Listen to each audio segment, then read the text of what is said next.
Nearly 60% of couples with children have two parents who work outside the home. I think we need to recognize the incredible challenges that so many parents face, particularly working moms. I don't think people ask me to be speaker so that I can take more money from hardworking taxpayers to create some new federal entitlement. Women are leaving the workplace not because they want to, but because the math doesn't add up when you don't have paid leave. It's crazy that America is not offering this and every other country is. I'm calling on Congress. Take a cue from the rest of the world. Work together in a bipartisan fashion. Find a way to make paid leave, paid family, and medical leave a reality for all Americans. The United States is one of a handful of countries that does not offer guaranteed paid parental leave. The amount of leave and whether it is paid depends on the place of the parent's employment. A lot of employers do not meet the requirements for paid leave. The average person cannot afford to take off work for 12 weeks and not be paid.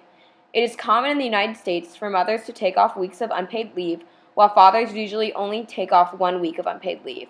We believe this is unfair and that paid parental leave is a right for both parents.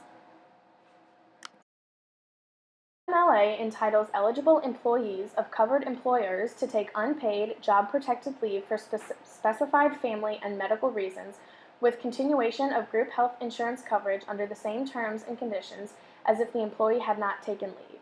Eligible employees are entitled to 12 work weeks of leave in the 12-month period for the birth of a child and to care for the newborn child within 1 year of birth, the placement with the employee of a child for adoption or foster care, and to care for the newly placed child within 1 year of placement. Research has linked paid maternity leave to better health for mothers and babies, lower rates of postpartum depression and newborn and infant mortality, and higher rates of breastfeeding and child immunizations. A study found that women who had fewer than 12 weeks of maternity leave and fewer than 8 weeks of paid leave were more likely to have more symptoms of depression. Paid leave encourages men to take paternity leave and serve as caregivers, which has a number of positive effects for families.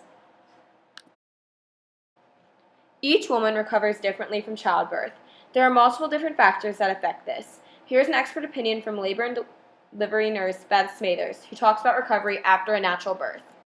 That her body is going to go through is one is her uterus takes about 6 weeks to get back to its pre-pregnant state. Another thing is your hormones are still just all over the place. You still feel like you're pregnant, your body thinks that. You'll have hot flashes. You will also have mood swings. You'll also, because of during your pregnancy, you build up a lot of fluid. Well, it takes a while for that fluid to leave your body, so you'll have swollen ankles. Sometimes your wrists are still swollen. After delivering, you will have contractions still. That's your uterus trying to get back to its pre-pregnant weight. So you'll feel contractions, and they're just like menstrual cramps. You'll have some discomfort in your perineum area because where you delivered vaginally, you'll have swelling there. You may have had an episiotomy during your vaginal delivery. That takes some time to heal. In order to gain more knowledge on the subject, we conducted our own interviews with 2 mothers. How long did it take you to fully recover after giving birth? As far as physically, I would say by about 6 to 8 weeks. I felt comfortable enough to go out and take the baby places and on walks, but as far as mentally, it was probably more like a 16 to 20 week recovery. He's about 22 weeks now, and it wasn't until about 16 or 17 weeks that he was sleeping enough to where I mentally could feel prepared to go and do my job at the best of my ability. So probably the sleep deprivation is what would have prevented me from recovering as fast, and that was more like the 16 to 20 week period. How did you adjust with being a new mom and going back to work? In 1991, that was my first baby, and I was very happy to get the 2-week extension. I was not prepared to go back to work after 6 weeks. I was not ready to leave the baby, and I did not feel physically ready to go back to work. In 1995 and 1998, we used the same sitter that I used for my first child, which helped tremendously. I felt very comfortable going back to work. The 12 weeks was a good amount of time. The baby was old enough that I felt comfortable leaving them with our sitter that we had used before. So we trusted our sitter, and it was a good transition. Here are two celebrities, Neve and Laura, who talk about their experience with parental leave. We take parental leave very personally. America's really bad when it comes to paid leave for moms. In fact, the U.S. is the only industrialized country that doesn't offer paid maternity leave. The other big problem is with paternity leave. Globally, moms get an average of 106 days of paid leave for a new baby, while dads only get an average of 7. That's just 1 week. I mean, these policies are totally sexist. It's basically saying that taking care of a child is a woman's job. And that's not the sort of relationship we have. Right, babe? That's right, babe. In fact, a study in Sweden recently found that for every month of paternity leave a man takes off, the income of his partner goes up by an average of 7%. Those first months are a crucial time for me to bond with my daughter. When a dad spends time with his baby, it can actually make that child smarter. Researchers in Norway found that paternity leave actually enhances children's performance in secondary school. Finally, even in countries that have paid paternity leave, most men don't take it because there's this ridiculous stigma about being on the daddy track. When a guy knows another guy who takes leave, he's more likely to take it himself. It's contagious, but unlike most contagious things, this one's good for kids.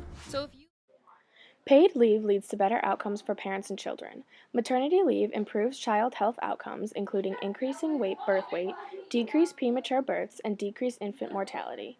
Paid leave encourages men to take paternity leave and serve as caregivers, which has a number of positive effects for families.